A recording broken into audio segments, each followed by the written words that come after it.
Wicked Witches. So it's the Sagittarius new moon, and so it's the last new moon of the year. And Sagittarius is all about shooting the arrow and reaching far into the furthest reaches of the heavens, and philosophy and big thinking and the teacher and like higher thinking, higher ideas. And it's fire, which is why I'm surrounded by fire. I'm sitting in front of the fire to do this reading. And Mercury's gone retrograde, and it's currently squaring with Neptune, and Neptune is the planet of dream and fantasy and imagination. So absolutely perfect time to be fantasizing and dreaming about what you're creating for the year ahead for 2024, which is an 8 year, which is a high vibration year. 8 is the number of like cosmic energy. So it's a real, we've had, this year's been a 7 year, which is the number of Venus, and it's been lots of opportunities in this year, but it's also been kind of difficult for I think all of us, and so we're exploring how to it's taking the lessons from this year and then putting them into it's almost like doing the groundwork, like we did the groundwork this year for something that's going to be much higher frequency next year. And it's about choosing what that frequency is. Are we going to perpetuate the stuff that's not been good, or are we going to raise the vibration and create something better? So I just did a dark moon ceremony, and we meditated on this, and we created symbols and sigils for our year going forward and what we want it to look like. This is mine. So last year my symbol was mythos, which is the labyrinth, and it was mythos. So my intention for last year was about creating mystery in the world. So not doing things the obvious way, not basically creating a world full of fairies and magic and ley lines and stories and legends. And yeah, it might not be true. I don't care whether it's true or not. I don't want to live in a world where everything's true. Fuck that. So creating a magical, mysterious world is what I was about, and I did really well at that. Created things at Boomtown, created things at Glastonbury, did the pilgrimage, created a play about King Arthur. We tried to wake King Arthur up, and we walked across the country telling people that's what we were doing. And yeah, all sorts of magic and mystery. And I'm going to be doing much of that again next year. But what I wanted to focus on this year, that's like moving that forward, because you don't want to just always be doing the same thing. So what I'm moving forward this year is I've created the labyrinth into a heart shape, and this year it's the mythos of love. So how being curious about the mystery of love. And the words that came up for me when I was thinking about that is curiosity. So being curious about other people, even your enemies. Like, how can we, I'm over enemies, done with that. So like, we're all one. The universe was the size of a melon, and it exploded and became the universe. So literally we are all one. And if you imagine like that was a Lego set, if that was a Lego set and then we went, all of us are the same Lego set. Like sometimes you're this and sometimes you're that, and we will be for a while, and then we'll die, and then we'll go back to little Lego pieces, and then we'll make something else. But we're still all the same Lego set. So we literally are all one.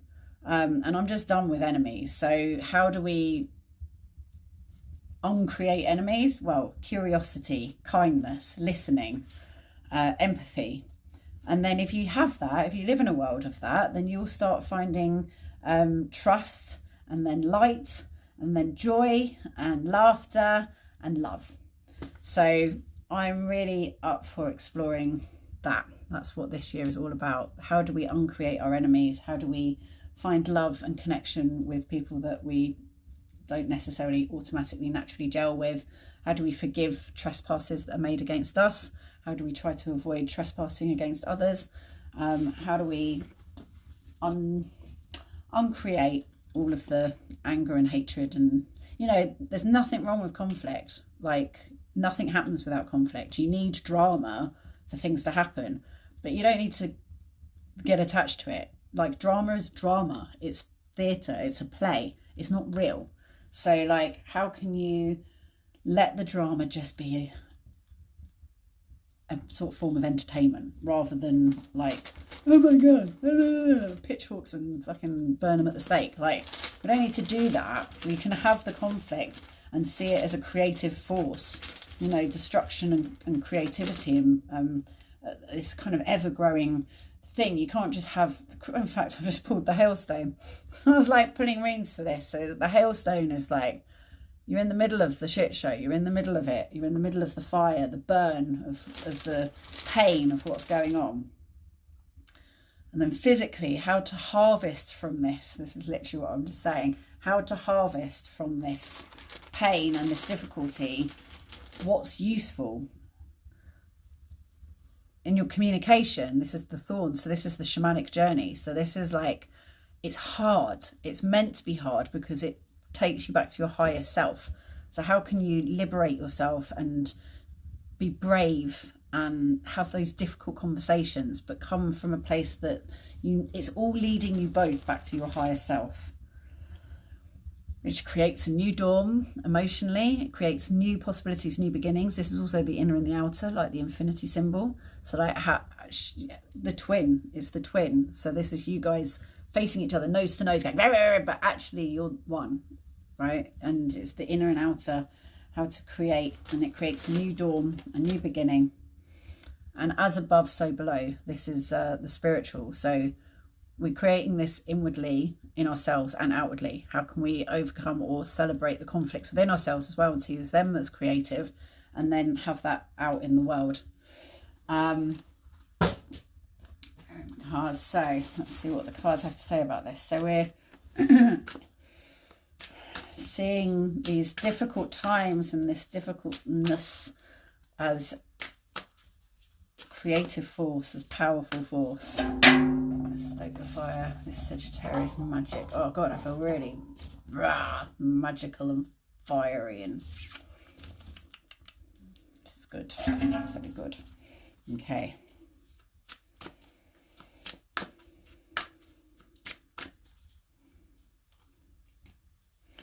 So you've got worry. So we've got all these worries, all these concerns, all these things that we fret about. Satiety. So this is about us just feeling satiated, feeling at peace, feeling like we have. So it's like comparison is the thief of joy. How can you find peacefulness and happiness in what you've got? Like, don't compare, don't feel like someone's a threat to you. How can you enjoy other people's victories and successes as, you know, just something to celebrate, rather than something that's an affront to you or against you? Like, nothing's against you. We're all one. So it's seeing everyone as external hard drives. You know, you're an external hard drive, and I haven't got the time to do all the things. So it's great that you're doing those things, including your enemies. Like, I don't have to be Donald Trump because someone else is. I'm really glad that he's having to do that, because someone's got to do it, because otherwise nothing would happen. You need to have the bullies and the tyrant. You need to have these people. I'm glad I don't have to be them. But also how to find compassion for those people and know that there's they're trying to do their best regardless of what that looks like. It's their reality, it's their truth, but in their reality they're just trying to get by and trying to get away with looking like they know what they're doing. And here is the Queen of Wands, and this is Sagittarius fire. Look at that fire. How do we sit with this like beautiful burning truth and just being like, just being absolutely like, that's a satiated, at peace but burning brightly being who's like up for the fight but isn't losing their shit. Like, yeah, I'm full of fire, I'm full of power, I'm full of the strength and the passion and the drive and the will, but I'm not in a tiz. I'm just letting it be. It's just, I'm just watching it. I'm sitting there watching it, and yeah, I'm fully part of it. I'm participating, but in a very calmly controlled, relaxed manner. So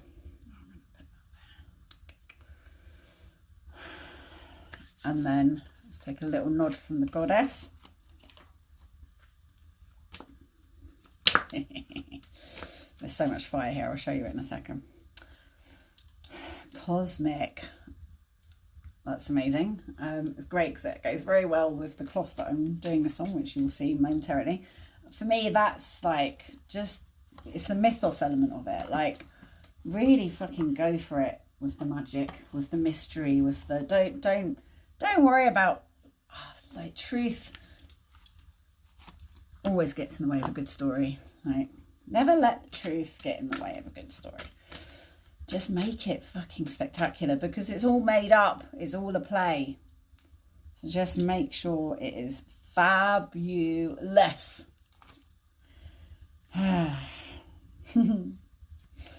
And pleasurable. So how do you fill it with pleasure? Fill it with your joy. Fill it with your balance. Because the balance as well, I've got this balance card too, which I pulled as well. It's the yin and the yang, and we just talked about that. It's the balance, yin and yang, the light and the dark, enjoying both, not feeling like there's something wrong with either of them. Like, none of them are better or worse. Like you and your enemy, or like you and Donald Trump, or whatever it is that you see these things as, then they're all necessary parts. If everyone was lovely and everyone was nice, then literally we wouldn't be here. Like, we wouldn't have got to where we are, because they wouldn't have had any conflict, which is the fission that makes things happen. It's how pearls are formed. You need to have the irritation, or the like. If you do a play and there's no conflict, it's not a play. It's just a series of events, and it's very dull and nothing happens. You need to actually have conflict for a play to be interesting. Inanna. So Inanna is a precursor to Venus. She's one of my goddess associates. I'll see what she's got to say. She's independence. Let's see what that EFG. Inanna. Sumerian war and fertility goddess. So this is sex and war. So it's this Venus and Mercury relationship, which is the love thing. Goddess Inanna. Make an interesting noise. Goddess Inanna is one of the oldest recorded deities from ancient Sumer. Distinguished due to her desire for complete autonomy and self-liberation, she is synonymous with the Semitic goddess Ishtar, they're all the precursors to Venus, who is the same essence and can be seen interchangeably with her, only with a slightly more volatile tonality. Inanna is usually accompanied by a lion, a symbol of great ferocity and courage, and is associated with the planet Venus. Unable to cope with her unrestrained sexuality and self-determined nature, the increasingly patriarchal and religious society deemed her unfit as a deity. Inanna strides forwards atop her lion to demonstrate the power of independence. Your soul is crying out for freedom, of choice, of love, of experience. Now is the time to listen to the message the universe is laying before you and embrace the beauty within self-reliance. Inanna is here to give you the courage required to leave a situation you may have outgrown. Self-imposed rules may no longer apply to you along your current path, and it's crucial to be assertive with anyone attempting to overstep your boundaries. Take the reins of independence in your own hands and control your desires, for they are always within reach. Booyakasha. Okay, cool. That's amazing. Yeah, I feel really like about next year. Upping the ante, upping the love. I'm going to love ferociously. Everything is in the name of divine beauty. Everything is in the name of divine beauty. Divine beauty. Everything is sacred. Everything is an act of worship. Our lives are precious, and this world is precious, and everyone on it is precious. How can we look after each other and create something fucking incredible? So that's what I'm up for, and that's what I'm doing in the next year. And I hope to see you on the way. Big love. Mwah! Have a great Christmas. Have a great solstice. I will probably do a solstice video. But yeah, enjoy this time. I've come off social media. Mercury's gone retrograde. I'm not going to be on social media till the end of February. Last week, I saved 36 hours from not being on social media. I gained a day and a half. What the fuck? So I'm probably not going to go back on social media the way that I was before. So I'll put this up and I'll put a post up. And so I downloaded them both, like Facebook and Instagram, to my phone again in order to do that. And then I'll delete them again because it doesn't take long to download them. But it's just that barrier to stop you just automatically opening it. Couldn't recommend it enough. Day and a half I've gained. Absolutely mind-blowing. So yeah, I'm writing books, I'm doing podcasts, I've started learning violin again, I've got my violin back out, cleaned her up, I'm on it, babes. Creation hibernation station. So yeah, highly recommend that. Top tip. Enjoy your Christmas. The winter solstice is all about people and community and spending time with people. So enjoy. Love you. Mwah. Bye.